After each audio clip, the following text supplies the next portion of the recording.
Assalamualaikum warahmatullahi wabarakatuh.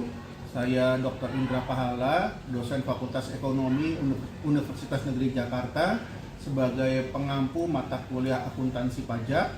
Pada kali ini kita akan menyimak presentasi yang akan disampaikan oleh mahasiswa saya dari kelas S1 Akuntansi C angkatan 2022, yaitu akan menyampaikan salah satu materi dari mata kuliah akuntansi pajak. Baik, untuk semuanya, selamat menyaksikan dan menyimak materi-materi yang akan disampaikan oleh mahasiswa saya. Terima kasih. Wassalamualaikum warahmatullahi wabarakatuh.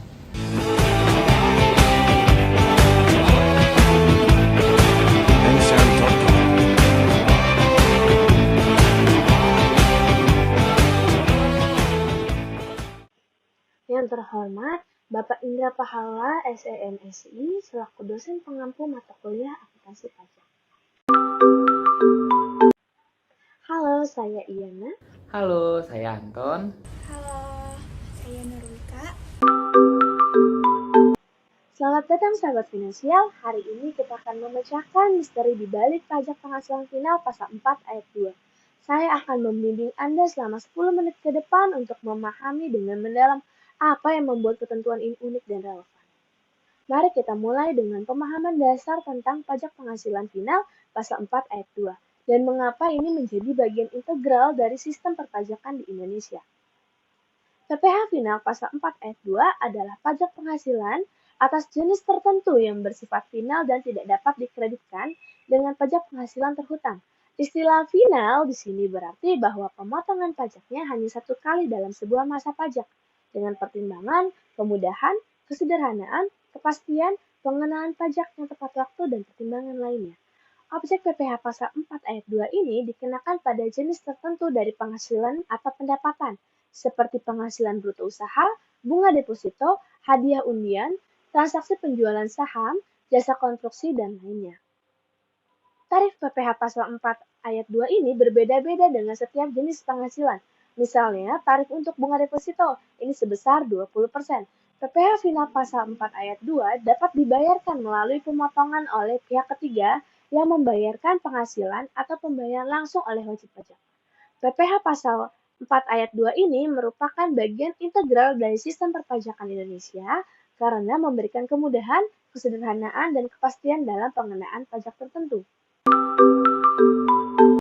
Saya akan membahas landasan hukum yang menjadi dasar PPh final pasal 4 ayat 2 dan tujuan penerapannya. Ini penting untuk melihat kerangka kerja hukum yang membentuk ketentuan ini.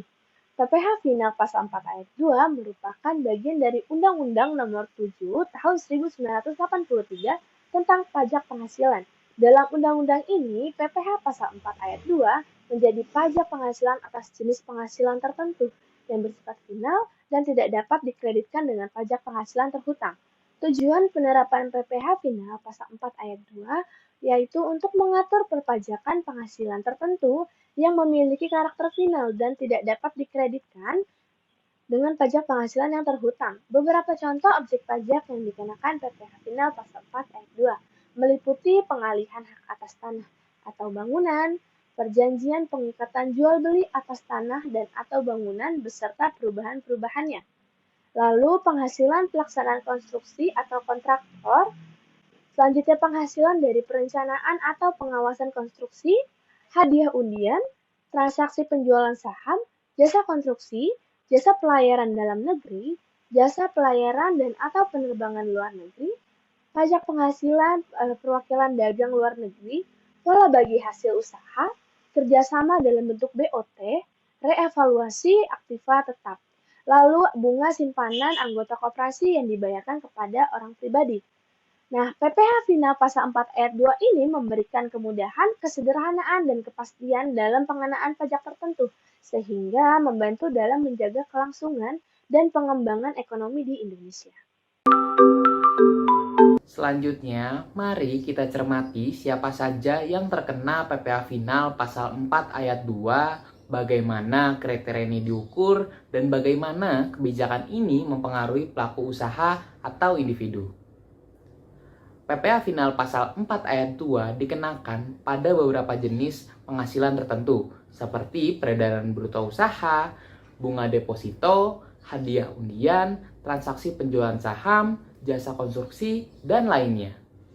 Pihak yang terkena pajak meliputi wajib pajak badan dan orang pribadi yang menerima penghasilan dari objek pajak tersebut. Tarif PPh final pasal 4 ayat 2 berbeda-beda untuk setiap jenis penghasilan dan pemotongan pajaknya hanya 1 kali dalam 1 masa pajak.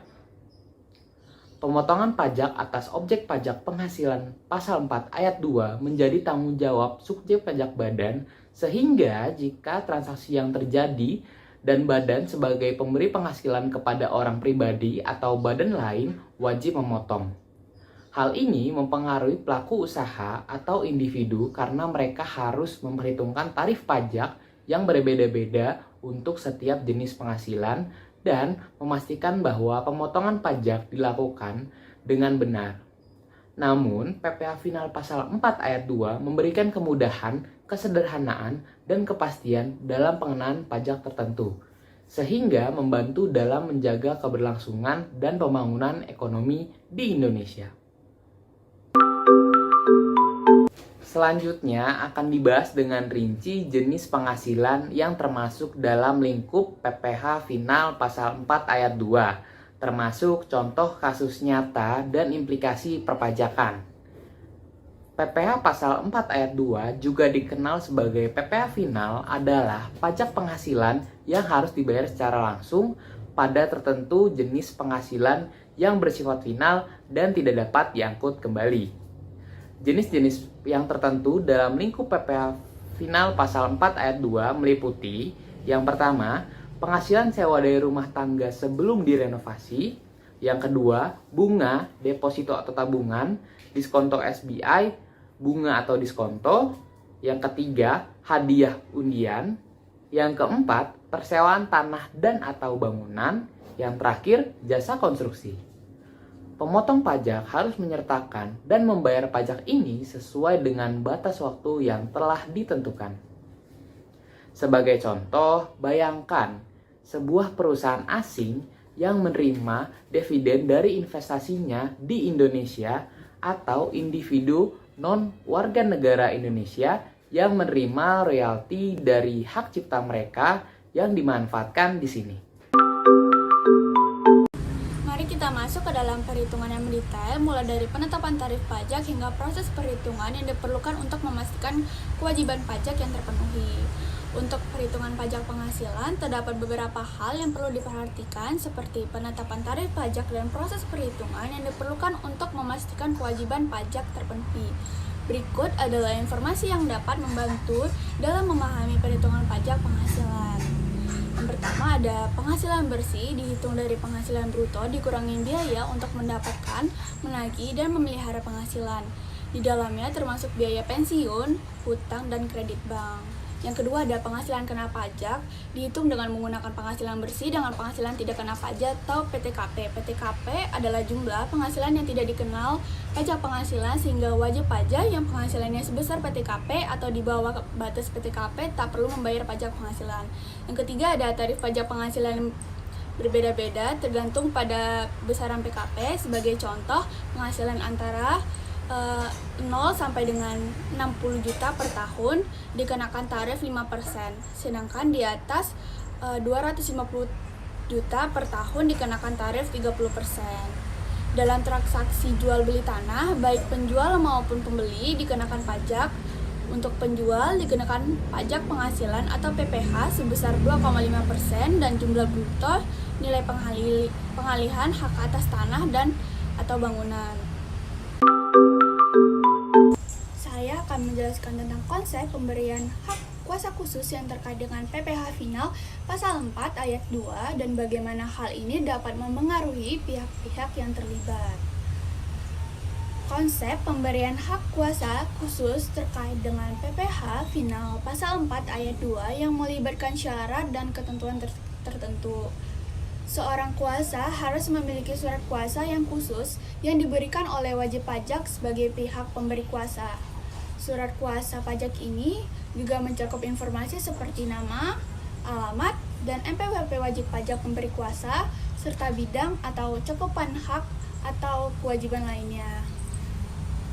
Dalam konteks PPh Final Pasal 4 Ayat 2, objek pajaknya dapat berupa penghasilan dari transaksi atas penghasilan serta dalam bentuk tanah atau bangunan, termasuk transaksi penjualan, perencanaan, atau pengawasan, konstruksi, dan usaha jasa konstruksi yang terintegrasi. Pemberian hak kuasa khusus dapat memengaruhi pihak-pihak yang terlibat, seperti kuasa wajib pajak dan penerima kuasa, dalam menjalankan hak dan kewajiban perpajakan yang terkait dengan transaksi pengalihan harta tersebut.